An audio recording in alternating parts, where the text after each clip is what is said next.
So they found smoking, for example, that decreased your life by 10 years, but it wasn't the biggest one. The biggest one was just the Okay, let me interrupt that. Smoking cigarettes or cigars? Because people always feel that cigars is better. yeah. So they just looked at smoking in general. And as we know, like everything has a dose dependency to it. So I would say if you looked at the difference in cigarettes and cigars, it's really going to come down to how much of that tobacco smoke you're inhaling. Inhaling, right. Okay, all right. So keep going. All right. Um, but the impressive thing to me was that like even something like smoking that we know takes a decade off your life, this one thing had a bigger impact, and it was the strength of your social relationships. And we don't focus on that much. It's the connection that we have with others, and so people always want to talk about what supplements and what cutting edge medications and things, but I tell people like if you're focusing on those things and you're not focusing on the strength of your social relationships and your connection. Welcome back to the Transform Your Mind to Transform Your Life radio, podcast, and television show. I'm your host, Life Coach Myrna Young, and sitting in the guest chair today is Dr. Matthew Dawson, founder and CEO of Wild Health. And Dr. Dawson and I are going to be talking today on the topic epigenetics, the new science that's rewiring our DNA destiny. Welcome, Matthew. Thank you, Myrna. Thanks for having me. I'm excited to be here. You're very welcome. Wow. Listen, I've been dealing with your company now for over a year. I am having health coaching. I'm seeing the doctor of Wild Health, and I've had several true diagnostic tests. In fact, I pulled one up on my computer just so if I want to reference it while we're having a conversation. So I love your work, love your company. So, well, I'm excited to introduce you to my listeners. All right. So let me give you guys a brief introduction. Dr. Matthew Dawson, as I said, is the founder and CEO of Wild Health, a genomics-based precision medicine company, and the CEO of True Diagnostics, an epigenetics testing lab. He has authored 2 textbooks, published over 24 studies, lectured in over 20 countries, and won national awards for education and innovation. His passion is unlocking the secrets of the genome and the epigenome and using them to optimize health and maximize health span. He lives in the woods with his wife, 4 children, and 2 dogs. Wonderful life. I wish I could trade places with you. Yes, awesome. All right, Matthew. So as we get started, I know that epigenetics has been around now. It's a new science, but a whole bunch of people are talking about it. But for our listeners, that maybe is the first time I've heard of it. What is epigenetics, and how is it different from genetics? Yeah, great question. So Wild Health, which you already mentioned, they're a genomics-based precision medicine company. So every patient, they sequence your DNA, look at all the advantages, disadvantages you have, plus a lot of other tests as well to come up with a plan of how to optimize you. So everyone understands genetics usually. That's the DNA code that you're born with, and that doesn't change. I think what people don't realize as much is your DNA is not your destiny. Your DNA accounts for about 20% of your health outcome. The other 80% are epigenetics. It's how you express those genes. So everything that you do, what you eat, what you're exposed to, your stress levels, how you sleep, your exercise, all of those things are constantly turning on and off your genes, turning up and down each gene, how you express it. And so that's the other 80% that determines our health outcome, what we do and how we express our genes. And just in the last several years have we been finally able to actually measure those epigenetics down to the CpG level to look at actual gene expression. So we can determine a lot by genetics, but even more with epigenetics. Wow. So that's new because I always thought it was a 50-50 thing. Now you're saying it's only 20%. Wow. So that's important because a lot of times, let's talk about whenever you go to the doctor, they're always asking you for your history of your family members, who has had cancer, who has had, like right now, I've got glaucoma and my mom has it, those type of things. So what you're saying is that even though your parents might have heart disease and cancer and maybe glaucoma and things like that, 80% we have the ability to manipulate about 80% of that. It's not a guarantee that you're gonna get these things. So what can we do with that 80%? Yeah, so I'll give you a very concrete example. My grandmother passed away from Alzheimer's disease. She had dementia. It's a really difficult disease if you've ever had a family member that goes through that. And shortly after she passed away, my mother found out she had the ApoE4 gene. So I was just starting Wild Health at that time, and genomics based company, and so we looked at her DNA and found out she had the ApoE4 gene. Um, Traditional medicine and traditional physicians in the past have kind of shrugged their shoulders and been like, okay, you have this gene. It makes you 2 to 300% more likely to get Alzheimer's disease. So what are you going to do? You've got this gene. Maybe you should get your affairs in order more quickly. Like you're probably just going to get this. That's not the case. So what we did with my mother, for example, when we found this out, what I told her is I said, Mom, this is good news because we know you have this now and we can do something about it and we're going to do something about it. So we designed a very personalized program for her. We're looking at all of her genetics, not just that one gene, her blood tests, phenotypic data. We can pull wearable data as well, and a very personalized plan as to what she should eat, how she should exercise, how we're going to optimize her sleep, what supplements will or won't work, what medications would or won't work. And we put her on this very personalized plan. In 3 months, she lost 40 pounds, reversed her insulin resistance, and told me that she felt 20 years younger. Wow. And when she said that, like that she felt 20 years younger, I had the thought like, okay, chronologically, you're 3 months older, but really, if you feel and perform like you're 20 years ago, and you're going to probably live 15 to 20 more years, like you kind of are biologically 20 years younger. So those choices she made and that very personalized plan we made a big difference for her, and it's going to have a massive impact on whether she gets dementia and how long she lives. Wow. Yeah. Well, that's great. I've heard about this AP4 gene in Dr. Peter Attia's book on longevity. He talked about that. And yeah, it's actually good to know that when they test for that. So that's amazing. Um, but yeah, like I said, I've had your reporting and it's pretty detailed. And I'm glad you mentioned supplements and eating. So what I mean supplements, and so how is supplements helping us with or epigenome? Yeah. How is that helping us? Yeah. So to get specific, like I'll use my mother as the example again.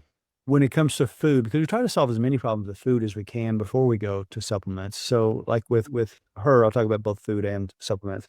Mhm. Um, for her, what our algorithms will kind of look at is like based on all these genetics and blood work, what is the perfect food for her? So she had, for example, she did have this ApoE4 gene, but she also, when it comes to nutrition, she had a FADS2 polymorphism, meaning she needs more active omega-3. She had a collagen 5A1, meaning she needs more collagen protein. She had a BCMO, meaning she needs more vitamin A. She had a VDR SNP, meaning she needs more vitamin D. So when we take all of those together, we certainly could supplement with omega-3s, vitamin D, vitamin A, collagen protein. We could do that. But the algorithm, what it came up with is like, hey, the world's perfect food for you, mom, is a sardine because it has all these really clean omega-3s, the collagen protein, the skin and the bones, the vitamin D and A, and all the organs. So that's like the perfect food for her. So if she'll eat that, great. Like she's solving multiple problems at once. Now, if she hates sardines and won't eat that, we'll come up with other foods. But eventually, if there aren't foods that she likes and we keep testing her blood levels and those things are off because she has this genetic extra need for them, then sure, we can supplement with those as well. We could put her on a fish oil. We could put her on collagen, protein, and vitamin A and vitamin D as well. So that's how we come up with, we have first identify what are the holes, what do we need more of based on our genetics, and then how do we solve for that. And then when it comes to food as well, it's not just about plugging those holes, but we also identify kryptonite foods. So she had an SH2B3, which means that wheat and gluten are very inflammatory for her. And she had CF6, so meaning dairy is very inflammatory. So we also kind of eliminated those food for her as well, and she started feeling a lot better. Wow, that's great. Well, I just had my new report about a week ago. So when I talked to the doctor, I will ask him to, go through it like you just did. 'Cause all I saw is hundreds of different supplements, and because I didn't understand what it really meant, so I had to go over that with the doctor. So that's amazing. Now, you just mentioned something about biological age and chronological age. It's not my new test, but the test that I did before, um, talked about your telomere lengths, and the telomere lengths is supposed to indicate your biological age. You want to talk about that? Because mine was like 30 years younger. I had like the top, the top percentage, 90%, 90 percentile for my telomere lengths, but because um uh, I do the things, I walk, I meditate, I take supplements, I do the things, and I think walking is one of the top things that you can do for biological age, right? So let's talk about that. What can we do as far as Yeah. helping our biological age? Right. So yeah, so I think you had the True Diagnostic test, the kind of True Age test, and one of the things that the True Age test used to report on was an estimation of telomere length.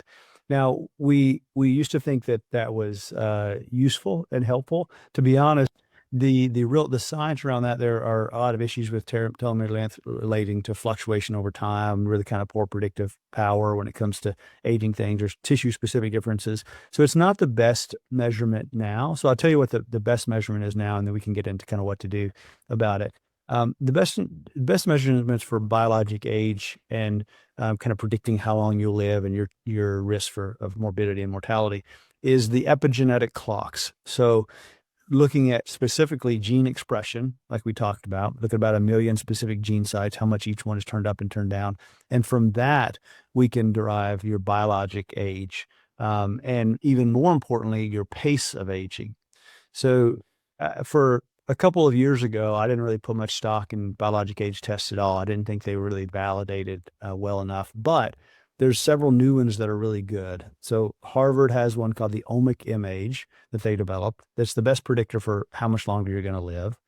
Yale has one called the Symphony Age, which tells you different organ systems age, which is great because we age in a heterogeneous way and are finding what else, what the weakest link is, whether our brain's aging faster than our liver or what is helpful. And then my favorite is the PACE test. So this was a clock developed by Duke, and what it tells you is your pace of aging. Now, the reason I like this one better is because it's very sensitive to change, meaning if you get pregnant, for example, that's a physiologic stress. Your rate of aging goes up by 20%. If you get COVID, have a car accident, have hip surgery, your rate of aging goes up, but it comes back down after you get over those things. So this is like a speedometer for your aging. And it allows us to do interventions to test and see what are going to decrease your rate of aging the most. So if you wanted to try a different diet, for example, you're like, I wonder if a keto versus a vegan versus a Mediterranean diet would be better for me. You can try them and see how it affects your pace of aging. Stanford did a twin study, and in this twin study, they switched the twins back and forth between a vegan and omnivore diet, and then measured a bunch of things. But one of the things they measured was this pace of aging. And in just 8 weeks, with a dietary change like that, you can see differences in your rate of aging. So you could try different diets, find out which one decreases your rate of aging. Then you could try different supplements, or you could try different medications. Like some people are very excited about rapamycin or canagliflozin or some medications. But you can start layering these interventions, finding the ones that decrease your rate of aging the most. And that's how that rate of aging is a really great integrator for your health in general. And so that's the one that I suggest people use the most, is this pace of aging developed by Duke. And it's reported in the True Age test that you took. Wow, that's amazing. For the time that I've been with your company, I've been just focusing on weight loss. how silly, I'm wasting all this good technology on epigenetics and just concentrating on weight loss. So I got to switch my focus because I would love, the pace of aging is very important because I see it. I've been married for about 20 years and I see that my rate of aging, physically, is so much slower than my husband who, drinks and stuff. So, I mean, I would love to be able to get that information on the pace of aging because, I was even speaking to my interview that's coming out this week. I was talking to a woman regarding, no, sorry, that was one. I was also talking about stem cells. And, my guest made the comment that if we were to slow aging down by 7 years, then 50% of the chronic illness would be eradicated because age and chronic illness goes together. So slowing down your rate of aging is a beautiful thing because we're not even, and again, we're talking about this new word, health span, and not, lifespan, because we want to be healthy. So yeah, can you talk about that for a minute? So now that, let's say that you get this test and you see that your rate of aging is higher than it should be, how, so what is a perfect way to age? Like, I'm looking at you right now and you look pretty young. And I'm pretty sure you look better than your age because you have 4 kids and all that. So what can we do to slow down our rate of aging? Yeah, I'm actually 96. So yeah, I'm glad. Thanks for saying I look a little younger than that. So, no, I'm just kidding. Um, so as you mentioned, age is the number one risk factor for pretty much every chronic disease. If you look at like the top killers of Americans, where there's cardiovascular disease and dementia and diabetes and all of these things, age is the number one risk factor. So by slowing that down, it's not just I mean, it's great to look young, but it's not a vanity thing. It's really a health thing. It's a health span. The more you can slow that aging down, the better. So your question is like, what can we do to slow it down? It's the things that we know and think about. And so we've done a lot of studies on this. Yale did a study looking at 51 different interventional trials as to what things make the biggest difference in lowering your rate of aging. And there's things that we know. Nutrition plays a big impact. Exercise makes a big difference. Sleep, optimizing for sleep makes a big difference. The things that we know we shouldn't do, like smoking and alcohol. Stress is one that I think people are starting to understand now, but it makes such a big impact on our aging. Yeah. The number one, which I always, any time I'm talking about aging, I want to make sure I talk about this with people because the best study ever on this was Harvard did a study called the Healthy Aging Study. It's over 80 years, 1,000 people in it, and they looked at what is the number one thing that impacts not just health, but also happiness, which is cool. There's a health span. I don't know how you don't study happiness if you're talking about health with someone. It's an important factor. But the number one thing surprised people. So they found smoking, for example, that decreased your life by 10 years, but it wasn't the biggest one. The biggest one was just the Okay, let me interrupt that. Smoking cigarettes or cigars? Because people always feel that cigars is better. yeah, yeah.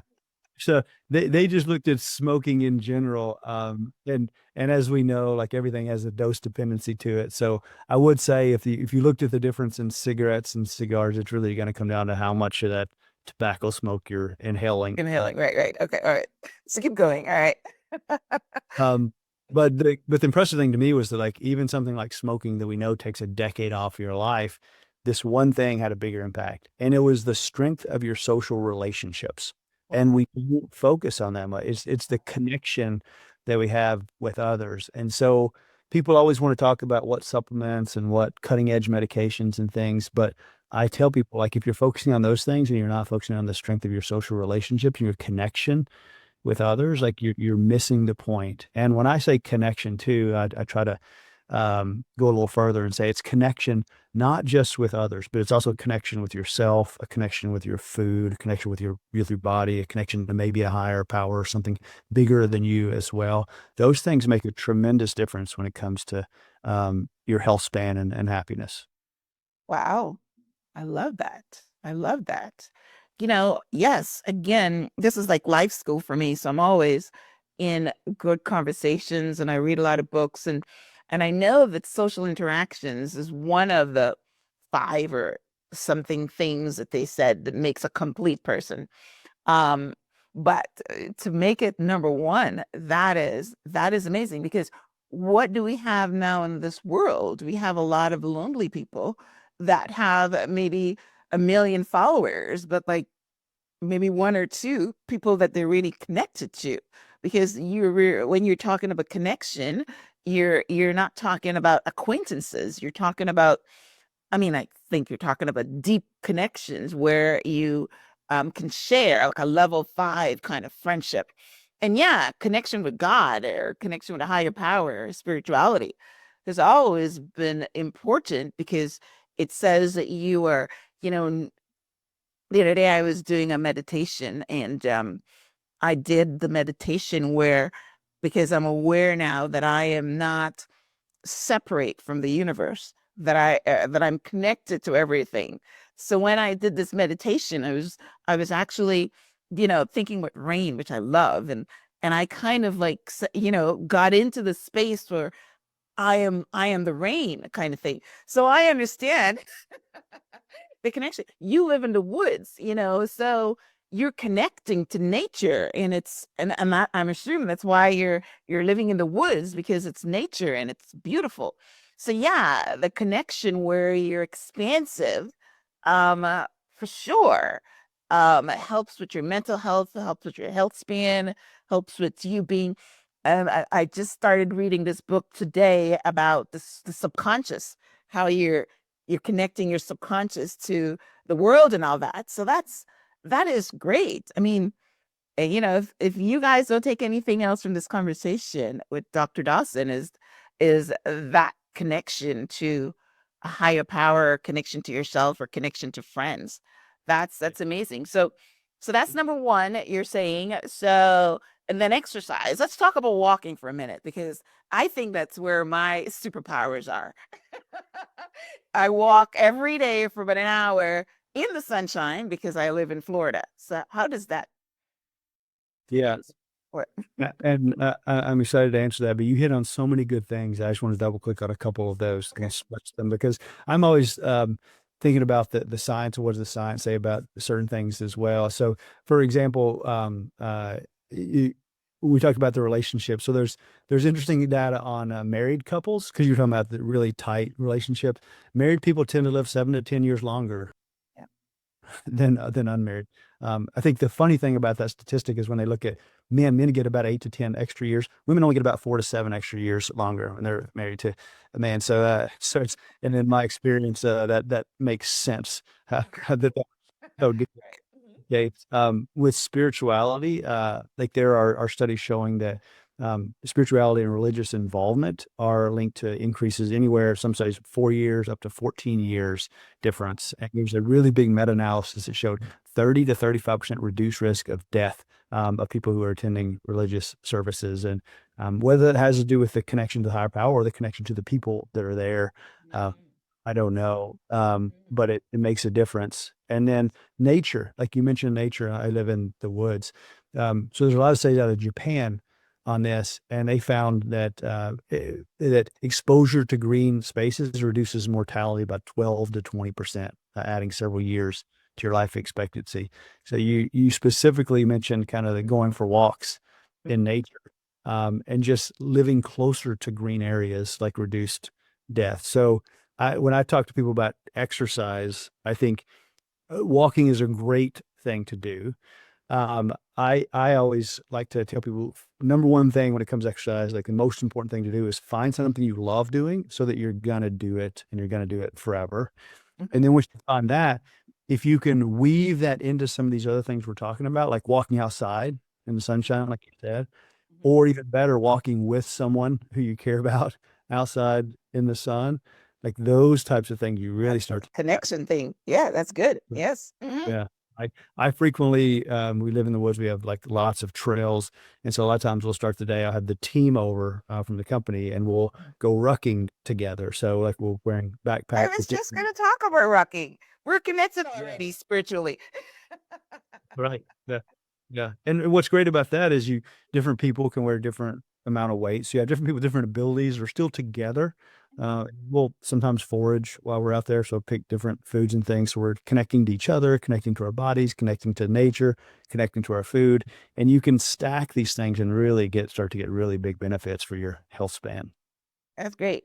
Yeah, like my health coach from Wild Health suggested that I put weights and have a backpack. And I know about the rucking term from Dr. Peter Attia's book, because he talks about rucking and climbing, hiking with the rucking up hills and all that. So my park is just flat, but I love walking.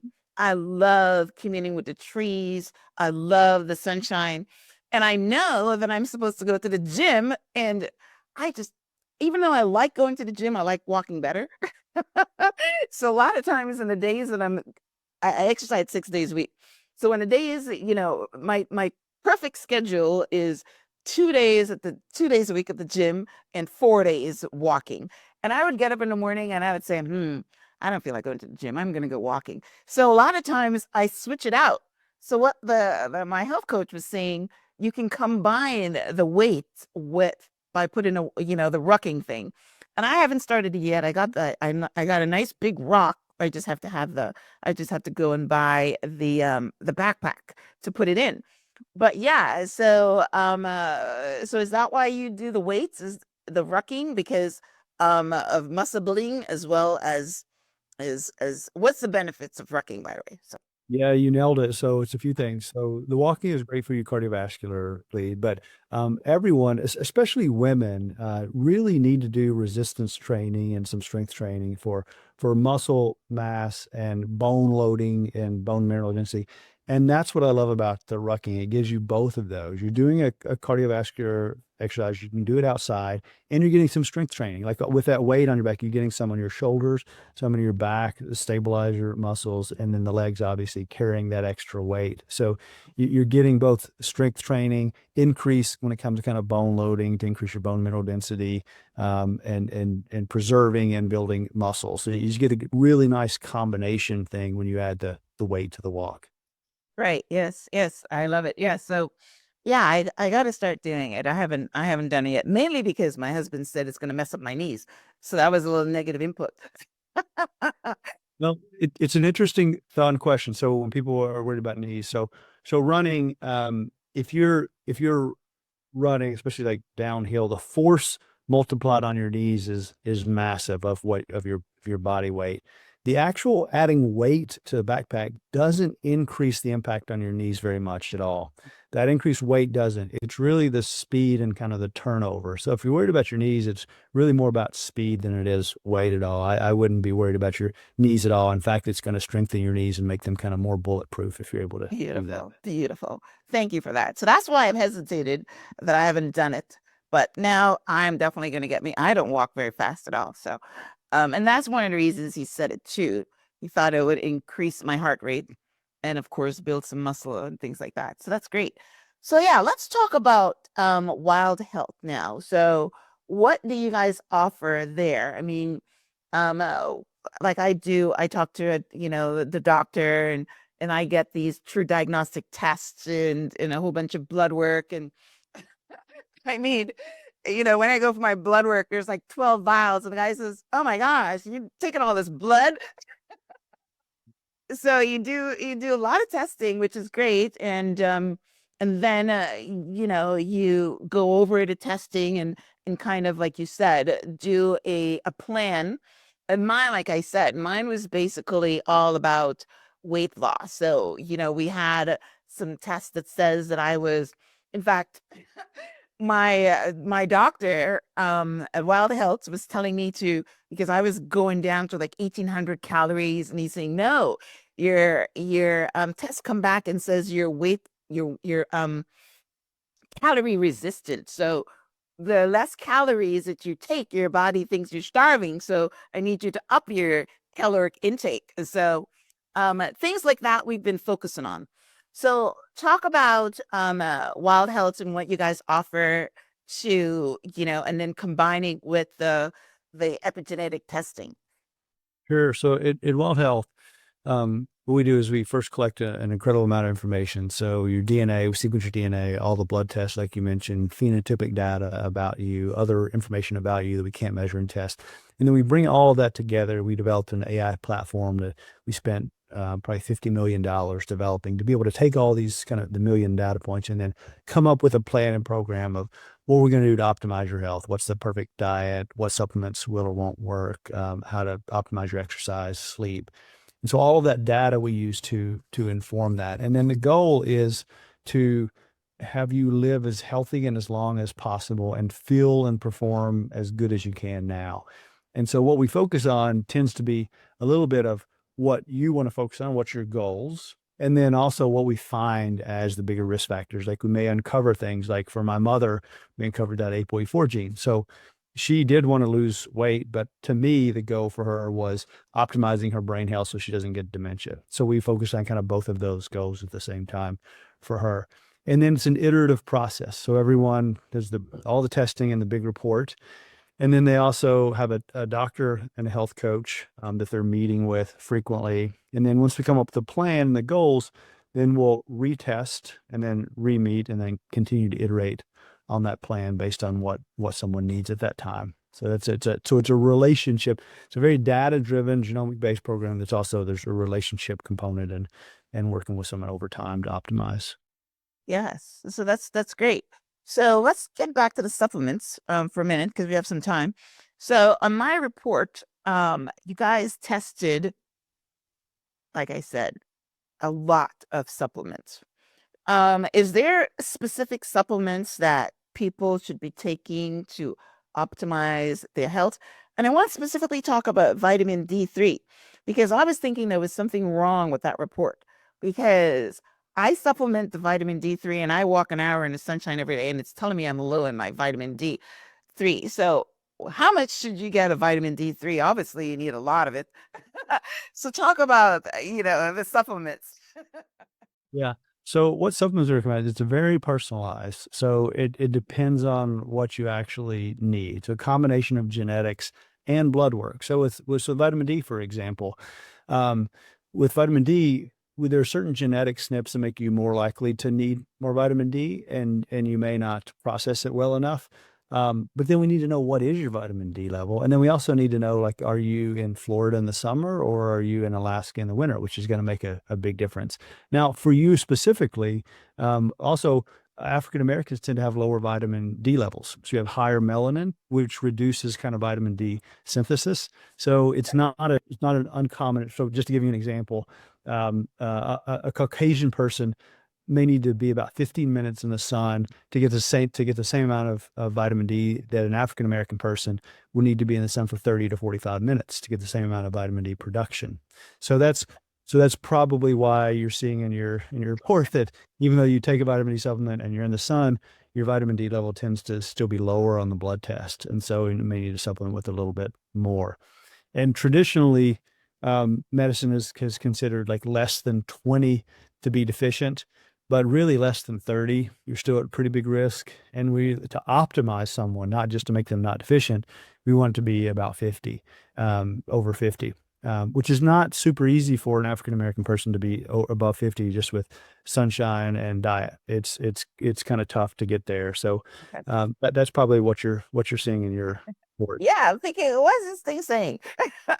But again, I mean, I'm probably not supplementing properly because I do buy the drugstore brand, um, supplements, and you probably pee most of those out. So I probably have to get a different, a higher quality of vitamin D3. So I probably do that. Yeah. So what are the second part of that question is, what are some of did you answer that by saying it depends on your blood tests, what vitamins you need, or there's no generic form of, you need omega 3s, you need this, you need vitamin D, you need what? So, nope. 100%. Because remember, as I said earlier, like 80% of your health outcome is dependent on you and the decisions you make and what you do. So to give you another example, a lot of people will say everyone supplement omega-3 and vitamin D, for example. But like for me, I have a genetic predisposition to need more omega-3, but I eat 2 cans of sardines every single day. Like that's my lunch every day. And my omega-3 levels are incredible. So like I don't need an omega-3 supplement. So I look at the blood levels and see. I also tend to exercise outside a lot. And I have fair skin, so I'm absorbing a lot. And I get a ton of vitamin D in those little sardines, like and all the organs. I eat a lot of other organ meats as well. And my vitamin D level is great. So I don't need it. So it's a very personalized thing we tend to find. And it changes over time. Someone's supplement needs may change based on their blood tests that we're doing. So every single supplement is very personalized. I mean, give another example. A lot of people are familiar with the MTHFR gene, this methylation gene, and a lot of times if people have this specific gene, someone will say, "Well, you need to supplement with B vitamins." Well, we look at your blood test for your homocysteine. If your homocysteine is fine, it means you're eating enough vitamin of the B vitamins. So we don't need to supplement with it. So, but most people with that gene, we will need to supplement. But again, it just depends on the entire whole picture of the person when it comes to supplements. Okay. All right. So that makes sense. That makes sense. Right. Yeah. So again, I've got to talk to my doctor and see, make sense of the reporting. Um, yeah, I think I didn't know what that methylation thing was before I started working with your company. But yeah, I've got that methylation thing, and he did put me on some supplements um for that. I'm just taking regular um B complex vitamins now, but yes, yeah. So, all right, so that's amazing. So we've talked about, we've had a really good conversation about the differences, and for your health span and how Wild Health and True Diagnostics, are paired as far as a doctor and the tests and things like that. Is there anything else that you want to talk about? Yeah, I would just say, so Wild Health is a very comprehensive program, but I think that if people kind of don't want to go that deep with technology and other things, I think there's some very basic things they can focus on. It's the things that we've talked about. And so, for example, you mentioned the kind of the true diagnostic test and the pace of aging test. If someone was just getting that true diagnostic test and optimizing their pace of aging over time and focusing on those basics of the relationship, sleep, exercise, food, they're going to get a long way themselves. So I don't. I always want someone to have a doctor and a health coach and someone great guiding them if they can, but I also want people to not be disempowered. I want them to know they can do a lot themselves by focusing on those basic ones and just getting some basic tests as well. So that would be the main thing I would say is um, really focusing on the basics is going to get you 90% of the way there when it comes to health span and health optimization. Yeah, yeah, it is. But a lot of people don't, when I say a lot, most most of people do not focus on exercise and their stress and meditation and all these different things. I'm in this space, so I do it, but I know, I mean, I'm actually even very surprised that when I do go to the gym, I see all the which is the treadmills full. And I'm thinking, you guys live in Florida. Why are you in the gym walking on a treadmill?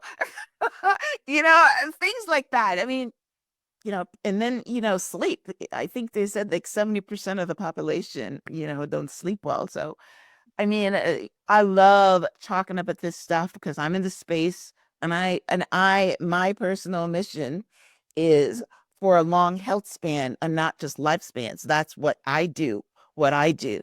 And I know that is, you have a personal mission as well that, and one of the questions I had here was, how does True Diagnostics offering and mission align with your personal values? So as we end up, maybe you could talk about some of your personal values. You know, what are you passing on to your children, and why you choose to live in the woods, and why you choose to make, this your contribution to the universe. Yeah. I mean, it really comes back to what we talked about before, and connection. For me, I think that's the most important thing. The connection to all of the things we mentioned, a higher power, a connection to ourselves, to our own body, to others, and to our family. And so True Diagnostic, the mission there is we do biologic age tests and pace of age testing. And the reason we do is because we want to empower people to know, like, what is their pace of aging so they can optimize it. The goal not being just to live a long time. The goal being to have as much time as possible to do the things you love with the people that you love. That's it. Like doing the things you love with the people you love, and that's why we have the test, to enable that and to be able to. I mean, what gets measured gets managed, and so by being able to measure it, you can really optimize it over time and just have more time with the people you care about. Yeah, yeah, yeah. That's very good. Yeah, that's very good. Yes, we want to we want to be here. One of the meditations that I do, again, I'm in the awareness space, is that it says that, you know, we are going to die. It is our nature to die. We are going to get sick. It's our nature to get sick. So what it's saying is that be aware of it, bring it to your consciousness. But you want to prolong that as much as possible, the sickness, and you know, yeah. Yeah, being with your family. Part of that meditation is, when you die, you're going to leave everything behind, your loved ones, all your wealth and all that. You can't take it with you. Just awareness, so that's all part of the Yeah. connection thing. Well, I love that you mentioned the rain meditation. I'm a big fan of Tara Brach. She spoke at a conference I had a few years ago, and yeah, the recognize, allow, investigate, and nurture, like that meditation is really a great one when you're going through anything, especially anything difficult. So yeah, that's a great one. Yeah, I haven't listened to her in a while, but there's a time that I was listening to her all the time. Yeah, she is actually awesome. Yeah, I mean, yeah, I go most now for the vagus nerve, and the body scan meditations kind of thing, because relaxation is the start of anything. Okay, so all right. So listen, I totally enjoyed our conversation, mainly because I am a client and I've used your services, and I know, how much what it's doing for me in my life, to optimize it. So that's amazing. So tell our listeners how they can connect with Wild Health and True Diagnostics, and your website, and if you're on social media, what are your social media handles? And I know that you've got an email list that you send out really great information all the time, so you can talk about all that. Yeah, so for Wild Health, it's just wildhealth.com. If you want to learn more about potentially being a patient there. And then for True Diagnostic, for the True Age test, the biological age test, that's truediagnostic.com, but it's TRUD without the E there. Um, the socials, I feel like I'm such an old man. I can never remember our social media handles. I'm personally not on social media. It's been kind of a conscious choice, but the company's social medias are just at. Um, I'll have to get those to you to put in the. Right. I'm not good with social media at all. I'll That's mention right. that. I feel like it. My goal is connection. I feel like social media doesn't always lend itself to that per se. So Superficial connection. You're very right, which is basically what I said. You've got a million followers, but really two friends, if not much. So okay, well, yeah, I'll get it, and I'll link out to it in the show notes. Because and yeah, so when they sign up for your emails, they just go on Wild Health, and then sign up or something, and they'll get the emails. wildhealth.com. Yeah. Yeah. Okay. All right. All right, Matthew. All right. Thank you so much for being on the show. Again, I love your work. I love what you do. I love your mission. And I'm glad that I'm connected to your company.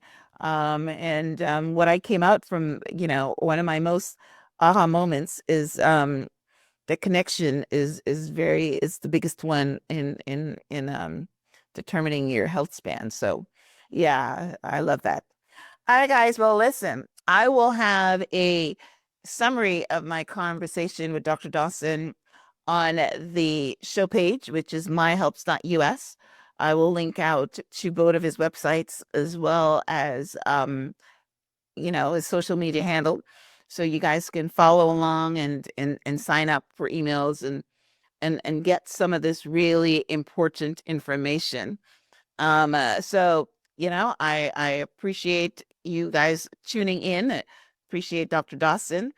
And as we wrap up, any last words? No, that's great. Thank you for having me on. It was really wonderful having this conversation. Yes, same here too.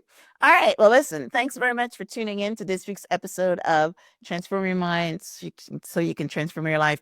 Today, we were talking about health span, epigenetics, and what you can do to optimize your life. So thanks again for tuning in. Until next time, namaste.